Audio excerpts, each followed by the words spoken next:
इनके घर पे रुकता क्या? ये अमान का कोई वर्कर आके रुकता क्या? ये जो जीते हमला 20-25 साल से हम यहाँ पे रूलिंग कर रहे हैं, हम लोगों को तकलीफ नहीं देते, ये कुत्ते हारे में ना सताएंगे।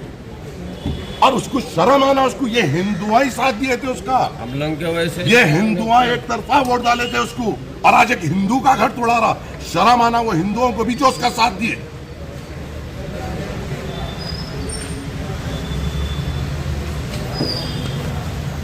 तुमला भी माफी चाहता हूँ मैं, बुरी बात मानो, तुमला भी बहुत जने उसका झंडा लेके फिरे सोए। आज तुम लोग का घर टूट रहा तो आज हरा झंडा आया, ये याद रख लो। आज तक अम्मा 20 साल से हम हिंदू करें ना मुसलमान करें, कौन दे रहे आपको धमकी? अम्मा आप कंप्लेन करो, होने ने पसीम ये गिलावा। आज सुबह में मुझे विजिलेंस कॉलोनी से एक कॉल आया था कि यहाँ पर विजिलेंस के ऑफिसर सील करने आए हैं, एक बिल्डिंग को सील करने आए हैं। बिल्कुल हमें कभी भी कोई इलीगल बिल्डिंग पे कभी कोई एतराज ना था ना कभी रहेगा। अगर जीएचएमसी या गवर्नमेंट के कोई अहदेदार किसी भी बिल्डिंग पे अपने तरफ से due process of law follow करते, अगर कोई काम करते, हमें कोई प्रोसेस नहीं होगा, हमें कोई प्रॉब्लम नहीं होगा। मगर ये जो पर्टिकुलर बिल्डिंग है, इसमें जो 3 कंप्लेनर्स है, सबसे पहला कंप्लेनर है वसीम, जो कांग्रेस पार्टी का नॉमिनेटेड मेंबर है गुडी मलकापुर फ्लावर मार्केट में।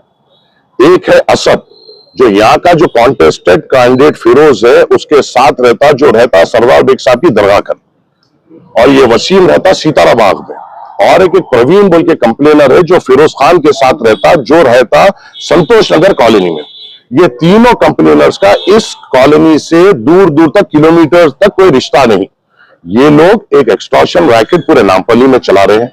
इससे पहले भी जब आसिफ नगर पीएस का ये झड़प हुई थी, मैं बार बार लोगों को चीख कर कहा कि ये लोग इन राइटिंग कंप्लेन डाल रहे हैं और यहाँ पे एक एक्सटॉर्शन रैकेट चला रहे हैं और बिल्डिंग्स के ओनर्स को सता रहे हैं।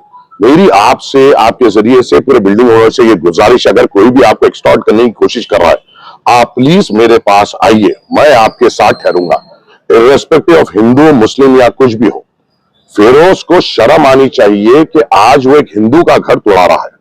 ये वही हिंदू कम्युनिटी है जो उसके साथ एक साथ इलेक्शन में ठहरी हुई थी, और आज वही कम्युनिटी के जो लोग उसके साथ थे, मैं उनसे पूछता हूं क्या तुमको शर्म नहीं आती कि तुम्हारी साथ के एक भाई का पूंजी की कमाई को आज तोड़ा जा रहा है?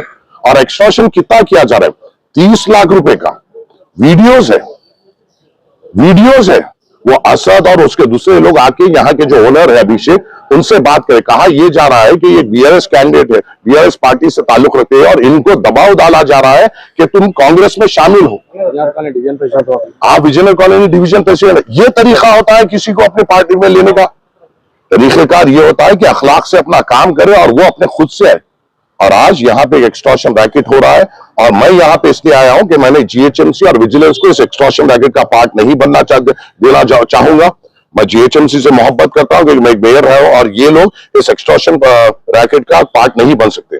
अगर कोई ऑपोजिट नेबर हो या पड़ोसी हो, वो कंप्लेन देता है तो जेन्युइन कंप्लेन है। एक संतोष नगर में रहता है एक फालतू, एक रहता है सरदार एक साहब की दरगाह में जो अभी तक औकाफ का किराया बाकी है, एक काला भिलावा रहता है सीताराम बाग में। ये लोग आके विजयनगर कॉलोनी में कंप्लेन क्यों कर रहे हैं? इनका मकसद ये है हराम कमाई से अपने घर को चलाए, हराम कमाई से अपनी औलाद को पालाए और अपने आका के शराब के खर्चे को उठाए। ये है इनका काम।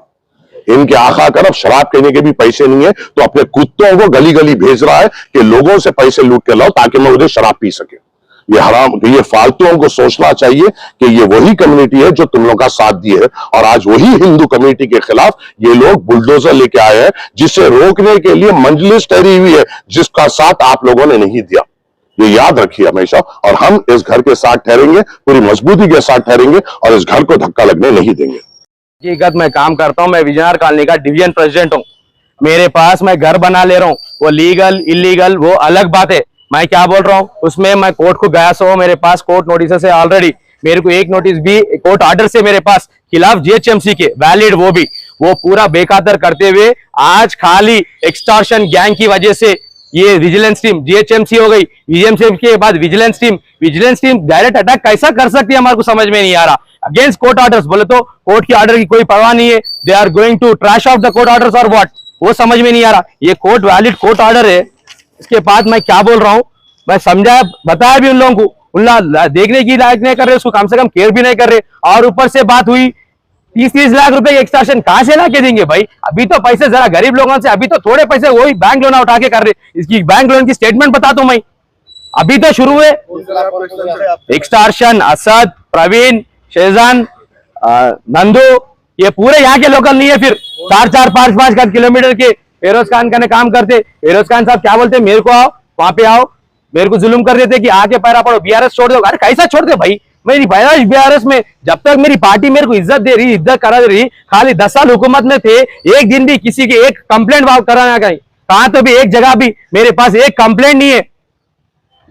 एमआईएम आज की तारीख में एमआईएम के साथ सपोर्ट करे बोले तो हमारा केसीआर साहब कुछ बोला हमारे को, केटीआर साहब हमारे को बोले थे एमआईएम के साथ मिलकर काम करना है बोल के, और हम करे थे, बाज़ाब से बोल रहे, और जब तक रहेंगे तो जब तक करे बोल के बोले, साथ करे। अब तुम लोग साथ ही चना भाई, ऐसा बोल के फिर हमारे माजिद में मेरे पास नहीं आए क्या, मेरे सपोर्ट में नहीं आए क्या? उन लोग, मैं फोन भी नहीं करा, उन लोग खाली डायरेक्ट मेरे पर जुल्म हो रहा बोल के, कौन बोले कि नहीं मालूम। मेरा बहुत बहुत थैंकफुल है, मैं बहुत थैंकफुल रहता हूँ एमएलए साहब को, उन लोग मेरे पास आए, मेरे पीछे ठहरे। पार्टी चेंज करो बोल के प्रेशर करो। पार्टी चेंज की तो अलग चौक बात है बड़े भाई, बीआरएस में ना, और एक बोरा बंडा की स्टार्ट करके कहा, और एक सरदार को बनाने की सोच रहे क्या? ऐसा टीआरएस को मजबूत करने की जगह पे जो आदमी है उसको नीचे गिरा दिया तो खत्म हो जाता बोल के सोच रहे क्या? क्या तो अभी है समझ में नहीं आ रहा। कौन सी फाइल बड़े